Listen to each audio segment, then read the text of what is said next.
Hello friends, எல்லோருக்கும் வணக்கம். Welcome to young investor channel. ஆக்சுவலாக மார்க்கெட் அப்டேட்ஸ் பார்த்துருப்பீங்க. இன்றைக்கி மார்க்கெட் பார்க்கும்போது ஒரு பாசிட்டிவ் ட்ரெண்டில் தான் இருக்குது. பெரிய அளவில் ஏற்றாலும் மார்க்கெட் வந்து ஒரு பாசிட்டிவ் ட்ரெண்டில் தான் நவ் இட் செல்ஃப் ட்ரேட் ஆகிட்டு இருக்கு. ரீசன் பார்க்கும்போது நேற்று வந்து பாசிட்டிவ் அப்டேட் வந்துருச்சு.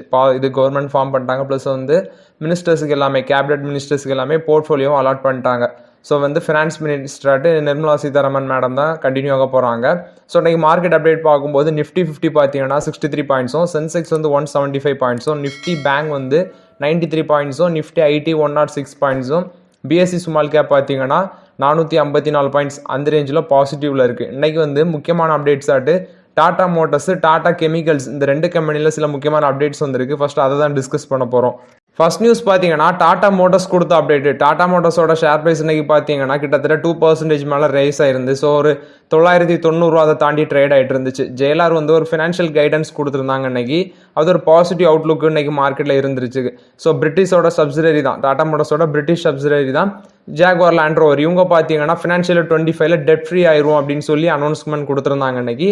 ஸோ இந்த ஃபினான்ஷியல் ஸ்டேபிலிட்டி வந்து 2025 ஃபினான்ஷியல் இயர்ல அச்சீவ் பண்ணும் அப்படின்னு சொல்லியிருந்தாங்க. நெக்ஸ்ட் பார்க்கும்போது அவங்களோட கார்ஸில் வேரியஸ் செக்மெண்ட்ஸில் பார்த்தீங்கன்னா மார்க்கெட் ஷேரை வந்து இந்த கம்பெனி 25% அட்டைன் பண்ணும் அப்படின்னு சொல்லியிருந்தாங்க. நெக்ஸ்ட் பார்த்தீங்கன்னா ஜேஎல்ஆர் வந்து 2026 ஃபினான்ஷியல் இயர் 26ல ஈவியில் எபிட்டா வந்து பிரேக் ஈவன் ஆகும் அப்படின்னு சொல்லியிருந்தாங்க. அது மட்டும் இல்லாமல் பர்சஞ்சர் வெஹிக்கிள் இவி ஆப்ரேஷனில் ஃபினான்ஷியல் இயர் 2030ல எபிட்டா வந்து 10% இருக்கும் கன்சாலிடேட்டட் பேசிஸில் அப்படின்னு சொல்லியிருக்காங்க. ஸோ இது ஒரு லாங் டேர்ம் க்ரோத் இவங்க எதிர்பார்க்குறாங்க டாடா மோட்டர்ஸ். ஆல்ரெடி பார்த்தீங்கன்னா டெட் ஃப்ரீ அந்த ரோல் கிட்ட வந்துட்டாங்க. ஸோ ஃபினான்ஷியல் 25ல டெட் ஃப்ரீ ஆயிரும் அப்படின்னு சொல்லி டாடா மோட்டர்ஸ் அப்டேட் கொடுத்துருக்காங்க. நெக்ஸ்ட் பார்க்கும் பார்த்தீங்கன்னா டாடா மோட்டர்ஸ்க்கும் ஹியூண்டாய் மோட்டர்ஸ்க்கும் காம்படிஷன் வர வாய்ப்புகள் அதிகமாட்டு இருக்கு. இன்னைக்கு இப்போ நம்ம கரண்டாடு டாடா மோட்டர்ஸ் இவி செக்மெண்ட்ல அதிகமாட்டு சேல்ஸ் ஆகுறதுனா டாட்டாவோட நெக்ஸான் இவி, அது உங்களுக்கு எல்லாமே தெரியும். இந்தியாவிலே எலக்ட்ரிக் கார் மாடலில் அதுதான் நம்பர் 1 செல்லிங்காக இருக்குது. ஸோ இப்போ ஹியூண்டாய் மோட்டர்ஸ் பார்த்தீங்கன்னா அவங்களோட கிரெட்டா காரை வந்து சீக்கிரம் லான்ச் பண்ண போகிறாங்க இந்தியாவில். ஸோ அது வந்து இவங்களுக்கு இந்த டாட்டாவோட நெக்ஸான் இவிக்கு வந்து ரொம்பவே காம்படிஷனாக இருக்கும் அப்படின்னு சொல்கிறாங்க. ஜான்வரி 2025ல தான் ஹியூண்டாய் வந்து அவங்களோட கிரெட்டா மாடலை வந்து கிரெட்டா இவி மாடலை வந்து இங்கே சேல்ஸுக்கு கொண்டு வராங்க இந்தியாவுக்கு. 2025 ஜான்வரியில் மேபி நெக்ஸ்ட் இயர் ஃபர்ஸ்ட் மந்தில் கொண்டு வராங்க. ஸோ இது வந்து பார்த்தீங்கன்னா டாடா மோட்டர்ஸுக்கு ரொம்பவே காம்படிஷன் இருக்கும் அப்படின்னு எக்ஸ்பெக்ட் பண்ணுறோம். அது மட்டும் இல்லாமல் அந்த கம்பெனியில் முக்கியமான ஆஃபீஸர் தருண் கார்கிதை வந்து கன்ஃபார்மே பண்ணிட்டாரு 2025 ஜான்வரியில் வந்து நம்ம கிரெட்டா இவியை வந்து லான்ச் பண்ணோம் அப்படின்னு சொல்லி. இது ஹியூண்டாய் மோட்டர்ஸ் கொடுத்த அப்டேட்டு. இது பார்த்தீங்கன்னா இந்த ஹியூண்டாய் மோட்டர்ஸ் பார்த்தீங்கன்னா one of the South Korean based company. இவங்க பார்த்தீங்கன்னா ஐபிஓ வர போகிறாங்க நம்ம இந்தியன் மார்க்கெட்டில் அப்படிங்கிற அப்டேட் நான் கொடுத்துருந்தேன். ஸோ செபிட்ட வந்து இன்னும் 2 வாரத்தில் வந்து இவங்க டிராஃப்ட் ரெட் ஹியரிங் ப்ராஸ்பெக்டஸ், அதாவது இந்த ஐபிஓக்கு முன்னாடி இதை ஃபைல் பண்ணுவாங்க. ஸோ இதை வந்து இன்னும் 2 வாரத்தில் செபிட்ட வந்து இந்த டிஆர்ஹெச்பியை வந்து ஃபைல் பண்ண போகிறாங்க. டிராஃப்ட் ரெட் ஹியரிங் ப்ராஸ்பெக்டஸை ஃபைல் பண்ண போகிறாங்க இன்னும் 2 வாரத்தில் அப்படின்னு சொல்லியிருக்காங்க. ஸோ அதுக்காண்டி அவங்க வந்து சில இன்வெஸ்ட்மெண்ட் பேங்கர்ஸையும் செலக்ட் பண்ணியிருக்காங்க. இந்த ஐபிஓக்கு Citi bank, Morgan Stanley, Kotak Mahindra, HSBC, JP Morgan இந்த பேங்க்ஸ் எல்லாமே இன்வெஸ்ட்மெண்ட் பேங்கர்ஸ் ஆட்டு இந்த ஐபிஓக்கு செலக்ட் பண்ணியிருக்காங்க. நெக்ஸ்ட் பார்த்தீங்கன்னா செபி வந்து இந்த டிஹெச்ஆர்பி டிராஃப்ட் ரெட் ஹியரிங் ப்ராஸ்பெக்டஸுக்கு 60 to 90 டேஸில் வந்து அப்ரூவல் கொடுப்பாங்க. ஸோ அதுக்கப்புறம் பார்த்தீங்கன்னா மேபி ஹியூண்டாய் மோட்டர்ஸோட ஐபிஓ வந்து செப்டம்பரில் அக்டோபரில் வந்து வர சான்சஸ் இருக்குது மார்க்கெட்டில். இது வந்து ஹியூண்டாய் மோட்டர்ஸை பொறுத்த வரைக்கும் அப்டேட்டு. குளோபலி பார்த்தீங்கன்னா நம்மளோட இந்தியன் ஈக்விட்டி மார்க்கெட்டு டாப் 5 பிளேஸில் இருக்குது. ஸோ இவங்க என்ன எக்ஸ்பெக்ட் பண்ணுறாங்கன்னா இந்தியாவோட ஈக்விட்டி மார்க்கெட்டு 14% ஆனுவல் ரிட்டர்ன் கொடுக்கும் அப்படின்னு எக்ஸ்பெக்ட் பண்ணுறாங்க. ஸோ ஹியூண்டாயோட வேல்யூஷன் பார்க்கும்போது $22 to $28 பில்லியன் இருக்குது. ஸோ அவங்களோட இந்தியன் சப்சிடரியை சொல்கிறேன். ஸோ அவங்க வந்து 15 to 20% வந்து ஐபிஓவில் செல் பண்ணுவாங்க அப்படின்னு சொல்கிறாங்க. ஸோ இது வந்து அவங்க ஐபிஓ வரும்போது எவ்வளோ வேல்யூஷன் செல் பண்ணுறாங்க நம்ம வெயிட் பண்ணி தான் பார்க்கணும். ஸோ ஹியூண்டாய் மோட்டர்ஸ் கார் வந்து டாடா மோட்டர்ஸோட நெக்ஸானுக்கு காம்படிஷன் கொடுக்க போது அவங்க ஐபிஓ வர போகிறாங்க. ஸோ இது வந்து ஹியூண்டாய் டாடா மோட்டர்ஸை பொறுத்த வரைக்கும் அப்டேட்டு. நெக்ஸ்ட் பார்த்தீங்கன்னா டாடா கெமிக்கல்ஸில் வந்து அப்டேட்டு. டாடா கெமிக்கல்ஸோட ஷேர் பிரைஸ் இன்னைக்கு 2% மேலே போயிருந்து. அமெரிக்கன் நேச்சுரல் சோடாஸ் கார்பரேஷன் பார்த்தீங்கன்னா ஒரு அப்டேட் கொடுத்துருக்காங்க. அவங்க வந்து இந்த சோடாஸுக்கான எக்ஸ்போர்ட் ப்ரைஸை மெட்ரிக் டன், அதாவது பெர் மெட்ரிக் டன் வந்து $25 இன்க்ரீஸ் பண்ணியிருக்காங்க அப்படின்னு அப்டேட் கொடுத்துருக்காங்க. ஸோ இந்த வழிமுறையை டாடா கெமிக்கல்ஸும் ஃபாலோ பண்ண அதிக சான்சஸ் இருக்குது அப்படின்னு சொல்லி தான் ஒரு பாசிட்டிவ் அவுட்லுக் அடுத்து இன்னைக்கு 2% மேலே ஷேர் ப்ரைஸ் ஏற்றிருக்காங்க டாடா கெமிக்கல்ஸில். ஸோ இந்த வழியை வந்து டாடா கெமிக்கல்ஸ் ஃபாலோ பண்ணாங்கன்னா காம்படிஷன் பொசிஷனை வந்து லாஸ் பண்ணாமலே அப்படி கையில் வச்சுக்கலாம், தக்க வச்சுக்கலாம். நெக்ஸ்ட் ரெவன்யூ பார்த்தீங்கன்னா இன்க்ரீஸ் ஆகும், மார்ஜின் இன்க்ரீஸ் ஆகும், ப்ராஃபிட் இன்க்ரீஸ் ஆகும் அப்படின்னு சொல்லியிருக்காங்க. ஓவரால் மார்க்கெட் ட்ரெண்டில் வந்து பார்க்கும்போது சப்ளை டைட்னிங் ஆகும், அதே சமயம் டிமாண்ட் வந்து இன்க்ரீஸ் ஆகும் அப்படின்னு சொல்லியிருக்காங்க. ஸோ இது வந்து டாடா கெமிக்கல்ஸை பொறுத்தவரைக்கும் பாசிட்டிவ் அப்டேட். பட் இது வந்து டாடா கெமிக்கல்ஸ் வந்து ஃபாலோ பண்ணுவாங்களா, அந்த American natural sodas corporation price hike பண்ண மாதிரி இவங்களும் ஃபாலோ பண்ணுவாங்களான்னு நம்மளால கன்ஃபார்மாக சொல்ல முடியாது. இது டாடா கெமிக்கல்ஸை பொறுத்தவரைக்கும் அப்டேட். இன்னைக்கு ஷேர் ப்ரைஸ் எடுத்து பார்த்தீங்கன்னா 2% ஏற்றிருந்தாங்க. டாடா கெமிக்கல்ஸோட ஷேர் ப்ரைஸ் இன்னைக்கு 2% ஏற்றிருந்தாங்க. 1118 ரூபா அந்த ரேஞ்சில் இருந்துச்சு. நான் பார்க்கும்போது கிட்டத்தட்ட 3% அந்த ரேஞ்சில் தான் பாசிட்டிவ்ல தான் இருந்து டாடா கெமிக்கல்ஸ். அது மட்டும் இல்லாமல் டிவிடன் 15 ரூபா அனௌன்ஸ் பண்ணியிருந்தாங்க. ஸோ அதுக்கான ரெக்கார்ட் டேட் வந்து 12ஆம் தேதி, ஜூன் 12ஆம் தேதி அப்படின்னு சொல்லியிருக்காங்க. இது வந்து டாடா கெமிக்கல்ஸ் கொடுத்த பாசிட்டிவ் அப்டேட்டு. நெக்ஸ்ட் பார்த்தீங்கன்னா ஜெயபிரகாஷ் அசோசியேட்ஸில் வந்து அப்டேட்டு. ஸோ இதில் நான் ஆல்ரெடி சொல்லியிருந்தேன், ஐசிஐசிஐ பேங்கும் சில பேங்க்ஸ் வந்து இவங்களுக்கு எதிராட்டு நேஷனல் கம்பெனி லா ட்ரிபியூனல் வந்து வழக்கு தொடர்ந்துருக்காங்க, கடன் வாங்கிட்டு திருப்பி கொடுக்கல அப்படின்னு சொல்லி. ஸோ அது மட்டும் இல்லாமல் இது வந்து கார்பரேட் இன்சால்வன்சி ப்ரொசீஜிங்ஸு, யாருமே இதில் இன்வெஸ்ட்மெண்ட் பண்ணிடாதீங்க அப்படின்னு சொல்லியிருந்தேன். சில பேர் டவுட்டு கேட்டிருந்தாங்க, ஜெயபிரகாஷ் பவர் என்ஜிஓஸ் லிமிடெட்ல இன்வெஸ்ட்மெண்ட் பண்ணியிருந்தோன்னா அது ரிஸ்க் அப்படின்னு கேட்டிருந்தாங்க. பட் அதுக்கு இதுக்கும் சம்மந்தம் இல்லை. ஸோ இது வந்து பார்த்தீங்கன்னா இப்போ நேஷனல் கம்பெனி லா ட்ரிபியூனலில் வந்து ஐசிசி பேங்க் வந்து இந்த ஜெயபிரகாஷ் அசோசியேட்ஸுக்கு எதிராட்டு வழக்கு தொடர்ந்தாங்க. ஆனால் இவங்க வந்து இந்த ஜெயபிரகாஷ் அசோசியேட்ஸ் என்ன பண்ணாங்கன்னா அதுக்கு எகென்ஸ்டாட்டு நேஷனல் கம்பெனி லா ட்ரிபியூனலுக்கு எகென்ஸ்டாட்டு நேஷனல் கம்பெனி லா அப்பெலட் ட்ரிபியூனலுக்கு போனாங்க. அங்கே போய் முறையீடு பண்ணியிருக்காங்க. ஸோ அவங்க வந்து நேஷனல் கம்பெனி லா ட்ரிபியூனலோட தீர்ப்புக்கு வந்து நாங்கள் வந்து ஸ்டே விதிக்க முடியாது, தடை விதிக்க முடியாதுன்னு சொல்லி அவங்க மறுப்பு தெரிவிச்சிட்டாங்க. ஸோ இது வந்து ஓவராலாட்டு ஜெயபிரகாஷ் அசோசியேட்ஸை பொறுத்தவரைக்கும் அப்டேட். இதுவும் பார்த்தீங்கன்னா அந்த பிரைட் காம் குரூப் மாதிரி போண்டியான கம்பெனி, யாரும் போய் இன்வெஸ்ட்மெண்ட் பண்ணிடாதீங்க, ஷேர் ப்ரைஸ் கம்மியாக இருக்குதுன்ட்டு. நெக்ஸ்ட் பார்த்தீங்கன்னா ஹேவல்ஸில் வந்து அப்டேட்டு. ஹேவல்ஸ் பார்த்தீங்கன்னா ஜம்போ குரூப் கூட ஒரு பார்ட்னர்ஷிப்பில் வராங்க. இந்த ஜம்போங்கிறது யூஏஇயில் இருக்கிற ஒரு கிச்சன் அப்ளையன்ஸ் மேனுஃபேக்சர் பண்ணுற கம்பெனி. இவங்க வந்து டிஸ்ட்ரிபியூட்டர், அதாவது யூஏஇயில் இந்த கிச்சன்ஸ் அப்ளையன்ஸ் குறிப்பாட்டு கன்சியூமர் எலக்ட்ரிக்ஸ் டெக்னாலஜி ப்ராடக்ட்ஸ் வந்து டிஸ்ட்ரிபியூட்டராக இருக்கிறாங்க. ஸோ இது வந்து பார்த்தீங்கன்னா ஹேவல்ஸும் ஜம்போ குரூப்பும் பார்ட்னர்ஷிப்பில் வராங்க கிச்சன் அப்ளையன்சஸ் டிஸ்ட்ரிபியூஷன் சம்மந்தமாட்டு. இது வந்து யூஏஇயில் இருக்கிற குரூப்பு. பாரத் பெட்ரோலியம் கார்பரேஷன் கொடுத்த அப்டேட். இவங்க பார்த்தீங்கன்னா ஒரு நியூ ரிஃபைனரி செட்டப் பண்ணுறதுக்காண்டி 50,000 கோடி இன்வெஸ்ட்மெண்ட் பண்ண போகிறாங்க அப்படின்னு சொல்லியிருக்காங்க. அதுக்கான லொக்கேஷன் அவங்க சர்ச் பண்ணிட்டு இருக்காங்க. ஆந்திர பிரதேஷ், உத்தரப்பிரதேஷ், குஜராத் இந்த ஸ்டேட்டில் தான் எதுலையாவது ஒன்றில் இன்வெஸ்ட்மெண்ட் பண்ணுவாங்க அப்படின்னு சொல்லியிருக்காங்க. இது ஒரு ஆயில் மார்க்கெட்டிங் கம்பெனி தான், உங்களுக்கு எல்லாத்துக்குமே தெரியும். அந்த புது ரிஃபைனரியில் வந்து 12 மில்லியன்ஸ் மெட்ரிக் டன் பேர் ஆனம் வந்து ப்ரொடக்ஷன் பண்ணணும் அப்படின்னு சொல்லியிருக்காங்க. அதுக்காண்டி 50,000 கோடி இன்வெஸ்ட்மெண்ட் பண்ணுறாங்க. பிபிசிஎல் பார்த்தீங்கன்னா ஆல்ரெடி வந்து இப்போ இந்த பிளானிங் மூலமாட்டு அனதர் ரிஃபைனரி ஈஸ்ட் கோஸ்ட் இல்லைனா வெஸ்ட் கோஸ்ட்டில் இந்தியாவில் அமைப்பாங்க அப்படின்னு சொல்லியிருக்காங்க இந்த இன்வெஸ்ட்மெண்ட் மூலமாட்டு. ஸோ இது வந்து பார்க்கும்போது ரிஃபைனரிஸ் தேவை, அதாவது கம்பெனியில் இப்போ இந்தியாவில் ஃபியூல் டிமாண்ட் அதிக அளவில் தேவைப்படுறதுனால ரிஃபைனரிஸை வந்து இன்க்ரீஸ் பண்ணணும். அதனால தான் வந்து இந்த ஃபியூல் டிமாண்ட் சப்ளை வந்து நம்ம பூர்த்தி பண்ண முடியும் அப்படின்னு சொல்லிட்டு தான் இப்போ வந்து மேபி எனக்கு தெரிஞ்சு உத்தரப்பிரதேசில் தான் இது அமைக்க அதிக சான்சஸ் இருக்குது அப்படின்னு சொல்லி வாய்ப்புகள் இருக்குது. நெக்ஸ்ட் பார்க்கும்போது லாஸ்ட் மந்தில் தான் இந்த பிபிசியோட சேர்மன் கிருஷ்ணகுமார் சொல்லியிருந்தாரு. ஸோ ஃபினான்ஷியல் இயர் 29 வந்து பார்த்தீங்கன்னா அவனோட ரிஃபைனிங் கெப்பாசிட்டியை 45 மில்லியன் மெட்ரிக் டன் பெர் ஆனமாட்டி இன்க்ரீஸ் பண்ணணும் அப்படின்னு சொல்லியிருந்தாங்க. ஸோ கரண்டாக இந்த கம்பெனி பார்த்தீங்கன்னா 36 மில்லியன் மெட்ரிக் டன் பெர் ஆனமாட்டு ப்ரொடியூசிங் பண்ணுறாங்க. 3 ரிஃபைனரிஸ் வச்சிருக்காங்க, மும்பை, கொச்சி, பீனா, மத்திய பிரதேசில் பீனா அப்படிங்கிற இடத்துல வச்சிருக்காங்க. ஸோ அவங்களோட annual refining capacity 36 million metric ton per ஆனமாக இருக்குது. அது மட்டும் இல்லாமல் நெக்ஸ்ட் 5 இயர்ஸில் 1.7 lakh crore இன்வெஸ்ட்மெண்ட் பண்ண போகிறாங்க. ஸோ இவங்க வந்து பார்த்தீங்கன்னா oil refining, fuel marketing, petrochemical business, clean energy business இந்த செக்மெண்ட்டில் இருக்கிறாங்க. அதில் அவங்களோட டோட்டல் கேபிட்டல் எக்ஸ்பெண்டிச்சரில் 75,000 கோடி வந்து பார்த்தீங்கன்னா ரிஃபைனரிஸுக்கும் பெட்ரோகெமிக்கல் ப்ராஜெக்ட்டுக்கும் போயிடும்.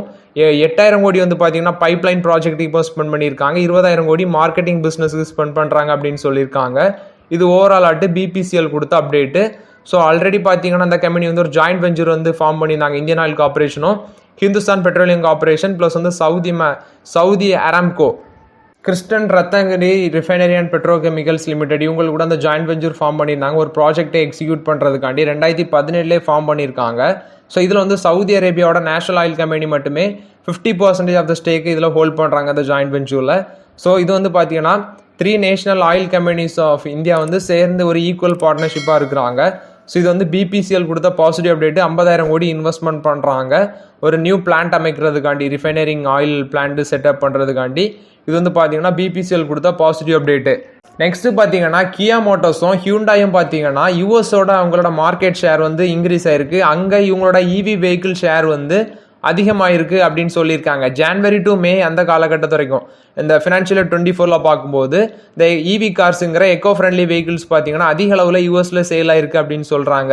ஸோ 48,383 வெஹிக்கிள்ஸ் வந்து இந்த ஜான்வரி டு மே காலகட்டத்தில் விற்றுருக்காங்க. ஸோ இது அவங்களோட total electric passenger vehicle car சேல்ஸில் பார்க்கும்போது 11.2% இந்த ஹியூண்டாயும் கியா மோட்டார்ஸோட இவி வெஹிக்கிள் சேல்ஸ் ஆயிருக்கு அப்படின்னு சொல்லியிருக்காங்க. ஸோ இது வந்து ரெக்கார்ட் ஹை மூலமாட்டு அங்கே பார்த்தீங்கன்னா நியர்லி 11.2% இன்க்ரீஸ் ஆயிருக்கு அப்படின்னு சொல்லியிருக்காங்க. ஸோ இந்த ஹியூண்டாயும் கியாவும் பார்த்தீங்கன்னா 2020 வந்து 3.2% இருந்துச்சு இவங்களோட சேல்ஸ், இவி சேல்ஸ். 2344 யூனிட் சேல் பண்ணியிருந்தாங்க. 2021 3.4%, 5974 யூனிட்ஸ். 2022 10.6% increase ஆயிருந்து 27,388 units. அதே 2023 6.8% இருந்துச்சு 29,622 யூனிட்ஸ். பட் இப்போ பார்த்தீங்கன்னா 11% மேலே இன்க்ரீஸ் ஆயிருக்கு, நியர்லி 48,383 யூனிட்ஸ், 11.2% இன்க்ரீஸ் ஆயிருக்கு. ஸோ இப்போ டெஸ்லாக்குள்ள கேப்பை வந்து இவங்க விரைவில் ஃபில் பண்ணுவாங்க அப்படின்னு கிளியராக தெரியுது. இப்போ பார்த்தீங்கன்னா இவங்க ஹியூண்டாயும் கியாவும் அங்கே லீடிங் இவி அங்கே அமெரிக்காவில் வந்து லீடிங் இவி சேல்ஸில் இருக்கிறாங்க. ஸோ மேபி வந்து பார்த்தீங்கன்னா நெக்ஸ்ட் 5 இயர்ஸில் வந்து இவங்களும் அந்த பெர்சன்டேஜ் பாயிண்ட்ஸ் வந்து டெஸ்லாக்கும் இவங்களுக்கு இருக்க கேப் வந்து ஃபில் பண்ணிடுவாங்க அப்படின்னு சொல்லப்படுது. ஆல்ரெடி பார்க்கும்போது டெஸ்லாக்கும் அவங்களோட ஷேர் ஹோல்டர்ஸுக்குமே பிரச்சனை போயிட்டு இருக்கு. இது இப்போ ஹியூண்டாயும் கியாவும் பார்த்தீங்கன்னா யூஎஸ்லேயும் வளர்ந்துட்டு வராங்க. நம்ம இந்தியாலேயும் அவங்க கூடிய விரைவில் ஐபிஓ வர போகிறாங்க அப்படின்னு பார்க்குறோம். ஸோ வந்து ஹியூண்டாய் கியாவை பொறுத்த வரைக்கும் அப்டேட்டு. நெக்ஸ்ட் பார்த்தீங்கன்னா ஜேபிஎம் ஆட்டோவில் வந்து அப்டேட். இன்னைக்கு ஷேர் பிரைஸ் மேலே போயிருந்தோம். அவங்களோட சப்சிடரி ஜேபிஎம் எலக்ட்ரிக் வெஹிக்கிள்ஸ் பார்த்தீங்கன்னா மியான் இந்தியா பிரைவேட் லிமிடெட் மைக்யூரி குரூப் கம்பெனி கூட ஒரு அக்ரிமெண்ட் சைன் பண்ணியிருக்காங்க. ஸோ ரீசன் பார்க்கும்போது இன்னைக்கு ஷேர் பிரைஸ் வந்து ஒரு 1% ஏற்றிருந்தாங்க. ஆல்ரெடி இந்த மைக்யூரி குரூப் பார்த்தீங்கன்னா மைக்யூரி குரூப் இவி ஃபினான்சிங் பிளாட்ஃபார்ம் வந்து லான்ச் பண்ணியிருந்தாங்க இந்தியாவில். வெர்டிலோ அப்படிங்கிற ஒரு நேமில் லான்ச் பண்ணியிருந்தாங்க. இது வந்து ஃப்ளீட் மேனேஜ்மெண்ட்டுக்கும் சார்ஜிங் இன்ஃப்ராஸ்ட்ரக்சர் சொல்யூஷனுக்கும் ஃபினான்ஷியல் ஆஃபர் பண்ணுவாங்க அப்படின்னு சொல்லியிருக்காங்க. ஸோ இப்போ இவங்க பண்ண அக்ரிமெண்ட் மூலமாட்டு ஜேபிஎம்மும் இந்த மியான் இந்தியா பிரைவேட் லிமிடெடும் போட்ட அக்ரிமெண்ட் படி பார்த்தீங்கன்னா நியர்லி 2000 எலக்ட்ரிக் பஸ்ஸஸ் வந்து டிப்ளாய் பண்ணுவாங்க. 9 மீட்டர் டு 12 மீட்டர் ப்ளஸ் வந்து அதர் வேரியன்ட்ஸ் அப்படின்னு சொல்லியிருக்காங்க. நெக்ஸ்ட் கப்பல் ஆஃப் இயர்ஸில் வந்து டிப்ளாய் பண்ணுவாங்க அப்படின்னு சொல்லியிருக்காங்க இந்த அக்ரிமெண்ட் மூலமாட்டு. ஸோ இது வந்து ஜேபிஎம் அண்ட் மியான் இந்தியா லிமிடெட் பொறுத்த அப்டேட்டு. நெக்ஸ்ட் பார்க்கும்போது இன்னொரு அக்ரிமெண்ட் பார்த்தீங்கன்னா ஜேபிஎம் வந்து 43 பஸ் ஆர்டர் வந்து ஏப்ரல் 2024 பண்ணியிருக்காங்க. ஸோ அந்த அக்ரிமெண்ட் மூலமாட்டம் அவங்க வந்து ஒரு 43 பஸ் வந்து ஆர்டர் கிடச்சிருக்கு. அந்த டெலிவரி வந்து பார்த்தீங்கன்னா இன்னும் ஒரு மந்தில் ஸ்டார்ட் ஆகும் அப்படின்னு சொல்லியிருக்காங்க. ஸோ அது வந்து ஜூன் 10, 2024 அந்த டெலிவரி கம்ப்ளீட் ஆகும் அப்படின்னு சொல்லியிருக்காங்க. நெக்ஸ்ட் பார்க்கும்போது இந்த குவார்ட்டரில் இந்த ஜேபிஎம் குரூப் வந்து 98.6% நெட் ப்ராஃபிட் இன்க்ரீஸ் ஆயிருக்கு. 55.75 கோடி பண்ணியிருக்காங்க. சேம் குவார்டர் லாஸ்ட் இயர்ல 28 கோடி பண்ணியிருக்காங்க.